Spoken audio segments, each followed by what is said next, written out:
the president now declaring the H1N1 outbreak a national emergency. The White House says the president signed this proclamation last night. It will allow medical officials to bypass certain federal requirements. Some officials describe this move as being similar to a declaration ahead of a hurricane making landfall, but certainly a heads up on the White House's front on this. For more on the president's H1N1 emergency declaration, we're going to MSNBC's Mike Vaquera live at the White House. So can you put this in perspective for us? You know, we hear these declarations before a hurricane makes landfall. Right. They're national emergencies.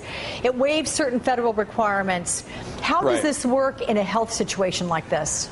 Well, it's relatively rare for this to be declared in a health situation. We know this much because last April, when the H1N1 virus first came to the fore of public consciousness, a similar step happened. Federal officials were quick to point out that there's no reason for this to make anybody panic. This is simply something that we're doing in terms of preparation. A lot of it has to do with the logistics. Of course, it all happens in the context of a slow delivery of the H1N1 virus. Expectations were raised high. Everybody thought there would be more doses.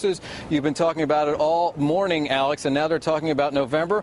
The government thus far has blamed that on the manufacturers. Let me read you a little bit from the proclamation here that President Obama signed last night, incidentally. It was just made public this morning. The president says, as a nation, we've prepared at all levels of government. Then he goes on, nevertheless, the 2009 H1N1 pandemic continues to evolve.